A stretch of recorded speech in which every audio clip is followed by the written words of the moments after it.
Guys welcome back to last night tuition. Today's topic is dynamic programming. चलिए शुरू करते हैं।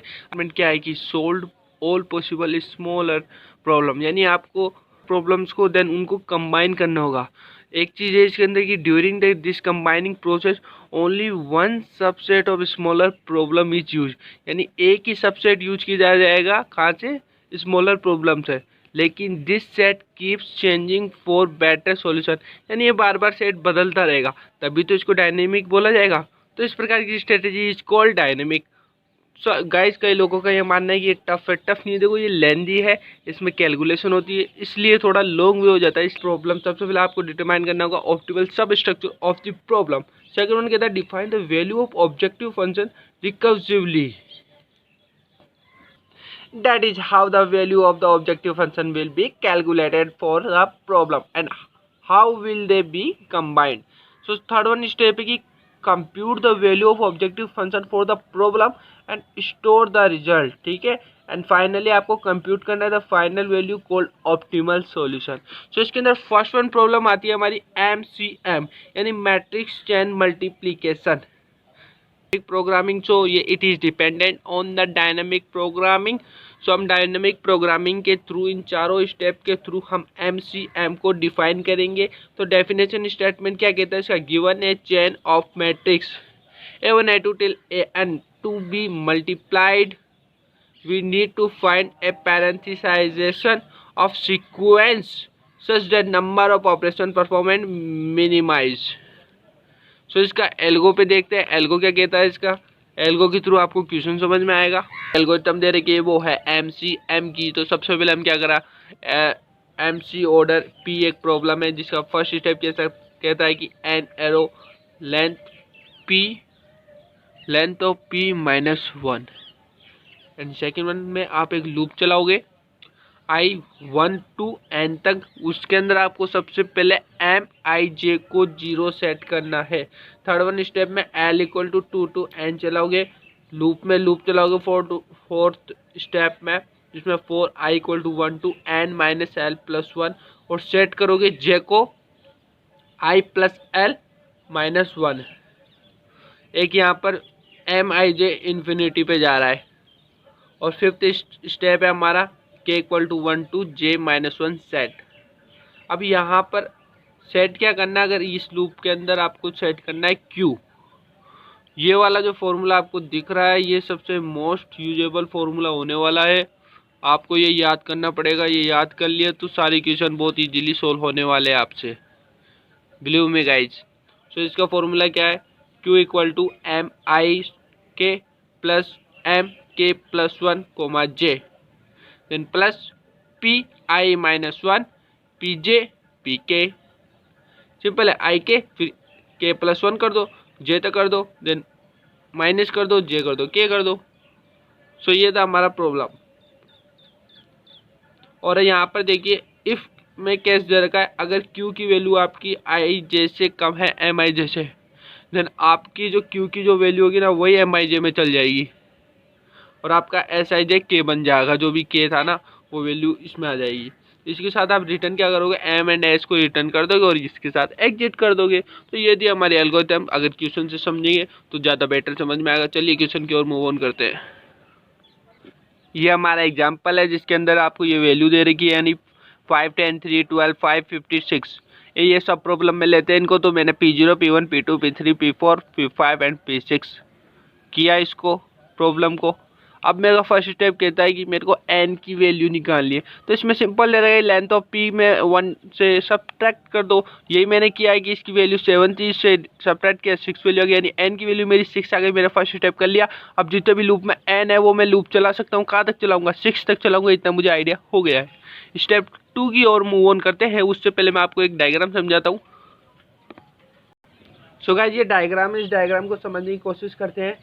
हमें क्या पता चला? n की वैल्यू 6 तक है, यानी 6 तक मैक्सिमम जाएगी। तो मैंने यहाँ पर 6 खाने बनाए हैं, 1 2 3 4 5 6। अगेन यहाँ पर 1 2 3 4 5 एंड 6। सो गाइस, ये तो था मेरा S, जो हम एल्गोरिथम में दिखाए थे ना S की फाइंड आउट के लिए। तो ये था हमारा S। इसी प्रकार मैं निकालूंगा M। सो ये मैंने बना लिया एम के लिए और ये ऊपर वाला है एस के लिए। एम के लिए देखते हैं इसको कैसे डिफाइन करता हूँ मैं। इसको डिफाइन ऐसे करता हूँ गाइज कि मैंने स्टार्टिंग में बोला था कि एम आई जे की वैल्यू आप 0 कर देंगे। एम आई जे की वैल्यू यानी 1 से लेकर एन तक में जाएंगे तब होगा। इक्वालिटी के केस के अंदर जैसे कि यहाँ पर 1 है, यहाँ 1 है, तो ये हो गया M11, M22 22, 33, M33, M44, M55, M66। सो इन सब केस के अंदर वैल्यू होने वाली है भैया 0। एंड अगेन हमको जैसे कि M21 डिफाइन करना होगा। Before to tell you guys, this is a J and this is I. So इसका बनेगा M12, M13, M14, M15, M16, M23, M24, M25, M26, M34, M35, M36, M45, M46, M56। सो इस तरह से हमें सबकी value निकाल के इसके अंदर फिलअप करनी होगी। देन ये वैल्यू निकलेगी मैट्रिक्स चेन मल्टीप्लिकेशन। सो देखते हैं कैसे होता है ये सब। सो गाइस देखिए यहाँ पर I equal to J equal to M I J equal to 0 step हमारे इसके अकॉर्डिंग तो 0 हो गया। तो इसका मीन ये है कि M11, M22, M33, M44, M55 and M66 की वैल्यू हो गई 0। अब अगला स्टेप जो इसमें था फोर्थ स्टेप जिसके अंदर एम आई जे को इन्फिनिटी तक लिया था इन्होंने। हम भी देखते हैं भैया क्या होता है। एम आई जे को मैंने ले लिया इन्फिनिटी ले दिया तो एक फॉर्मूला निकलता है जो आपको मैंने बताया था, उसके थ्रू ये सोल्व होने वाला है। तो देखो आई लेस देन इक्वल टू के एंड लेस देन जे ऐसा हो रहा है। देन आई कोमा के प्लस एम के plus 1 J plus P I minus 1 P J P के देन क्लोज। सो हियर इसकी मदद से हम पूरा गेम खेलने वाले हैं। तो हमारी वैल्यू 0 सेम के केस में हो गई। अब मैं बात करूंगा आई इक्वल टू 1 और जे इक्वल टू 2 यानी कि M12 के केस में। अब आई की वैल्यू मैं रखता हूँ यहाँ 1 और जे की वैल्यू है मेरी 2। अब मैं के की वैल्यू क्या रखूँ इन दोनों के बीच के अंदर कि हाँ इन दोनों का वो फॉर्मूले की वैल्यू बैलेंस हो जाए। तो बैलेंस हो जाए तो इसके अकॉर्डिंग अगर मैं 1 रख दूँ के की वैल्यू तो इसके इक्वल हो ज़्यादा मतलब इक्वल हो गई और इससे कम हो गई 2 से, तो ये चीज़ काम कर रही है। तो अकॉर्डिंग टू फॉर्मूला फर्स्ट में क्या आता है आई के तो 1 1, सेकेंड वन के प्लस 1, के प्लस 1 करेंगे तो 1 प्लस 1 क्या हो गया 2 हो गया। देन जे बोला इन्होंने 2 हो गया। अगेन पी आई माइनस 1 ये अगर वैल्यू क्या है 1 1 माइनस 1 0, पी जे 2 पी के 1। सो अगर देखें तो हम दोनों ने ये दो वैल्यू निकाल चुके हैं पहले जिनकी दोनों की वैल्यू 0 थी। पी जोरी की वैल्यू की बात करूँ जो हमने स्टार्टिंग में देखा था वो 5 था, इसकी वैल्यू 3 थी और इसकी वैल्यू 10 थी। ऐड करोगे 150 निकल जाएगा। सो गाइज ये जैसे निकला वैसे हम आगे एक को निकालते हैं आई इक्वल टू 1 पर जे इक्वल टू 3 पर यानी कि M13। अगेन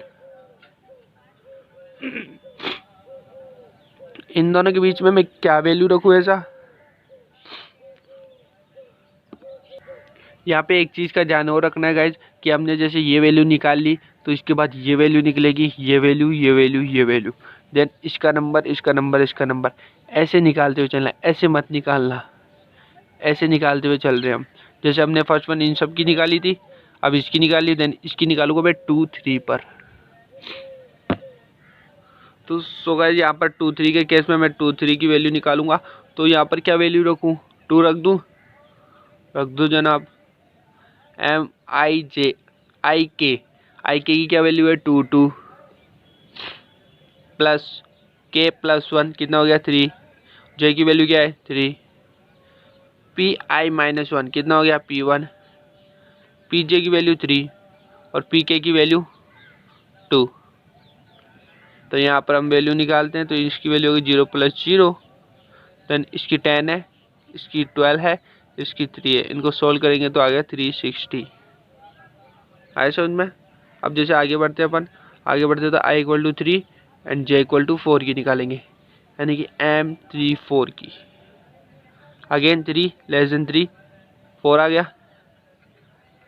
M, 3, 3 हो गया, M k + 1 होता है तो 4, j की value 4 plus P I minus 1 तो अपना 2 हो गया, पी जे 4 और पी के में k की वैल्यू आ गई आपकी 3। इसको सॉल्व करते हैं, 0 + 0 देन 3 × 5 × 12 = में 180 आंसर हो गया। अब मैं बात करूंगा आगे कुछ और भी। अब गाइस यहाँ पे देखिए मैं i = 4 और j = 5 पे निकालता हूँ, वही अगेन सेम प्रोसेस निकाली और मैंने यहाँ वैल्यू मिल गई। अब i5 एंड i6 वो j6 के पे निकाला तो वैल्यू को सोल्व किया तो मेरे पास वैल्यू मिल गई, यानी M56 की। अब मैं क्या करता हूँ, मेरी वो टेबल कंप्लीट हो चुकी है नीचे तक की, मैं आपको दिखाता हूँ। यहाँ पे देखिए सर, हम यहाँ पहुँच चुके हैं M56 तक। अब हम कहाँ पे जाएंगे दोबारा M13 पर, देन ऐसे सॉल्व करते हुए चलेंगे।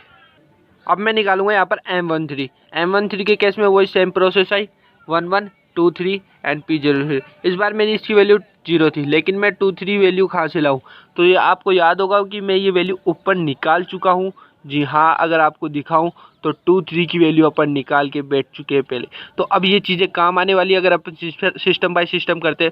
अगर हम उल्टी प्रोसेस करते मैट्रिक्स की तो आंसर नहीं मिल पाता, अपन अटक जाते बीच में कि इसकी वैल्यू कैसे फाइंड आउट करूँ, अरे उसके लिए तो मुझे वो निकालना होगा। तो ये प्रोसेस होता है कि आपको ऐसे भी निकालते हुए चलना है इन चीज़ों को। तो इन चीज़ों को निकालते हुए चलता है, तो मेरे पास 2 3 की वैल्यू तो मैंने यहाँ पुट अप कर दी और इन तीनों की वैल्यू मैंने यहाँ रख दी, तो मेरा रिजल्ट यहाँ मिल गया। इसी प्रकार I2 पर और J4 पे मैंने वैल्यू निकाली तो 3 4 की वैल्यू पूछ रहा है तो मैंने यहाँ रख दी, मैंने पहले निकाल चुका हूँ। इनको सोल्व करा तो ये आंसर आ गया मेरा। अब यहाँ पे देखिए i = 3 और j = 5 पर निकाला, अगेन वो 4 5 की वैल्यू पूछ रहा है, मैंने रख दी। I 4 5 4 6 पर निकाल रहा हूँ तो 4 4 ही हो गया, ये 5 6 हो गया, ये वैल्यू आ गई 5 6 की वैल्यू, अगेन यहाँ रख दी। अब मेरी वो लाइन 6 तक पहुँच चुकी है, यानी वापस ऊपर जाऊँगा, यानी I 1 और 4 से स्टार्ट करूँगा। 1 4 से स्टार्ट किया तो मेरे को 1 1 की वैल्यू पूछा, यहाँ 0 हो गई, और 2 4 की वैल्यू पूछी जो मैं पहले निकाल चुका हूँ, तो मैंने ये वैल्यू यहाँ रख दी और ये भी कर दी मैंने पुट अप। ऐसे करते जाऊँगा, ये 6 आ गया अगेन, तो 6 के केस में हो गया। देन दोबारा मैं I1 से और J5 से निकालूंगा, वो अब दोबारा चलेगी प्रोसेस, तो 1 1 हो गया और 2 5 की वैल्यू पता है निकाल ली, ऐसे निकाल ली वैल्यू। आगे चलिए, ये 2 6 के केस में भी अगेन वही सेम प्रोसेस, 2 2 आ गया, 3 6 आ गया, वैल्यू निकाल चुका हूँ और इनको सोल्व करने पर ये वैल्यू है, इन दोनों को ऐड किया तो ये वैल्यू निकल गई। एंड लास्ट में मेरा बचा I1 और J6 और इन सब में सोल्व किया तो मेरी लास्ट वैल्यू को फुल अप करने में मेरा रिजल्ट निकलता है गाइज M16 पर निकलता है 2556। जी हाँ, हमको M16 की ही वैल्यू चाहिए थी और हमारा रिजल्ट आ गया है 2556। सो ये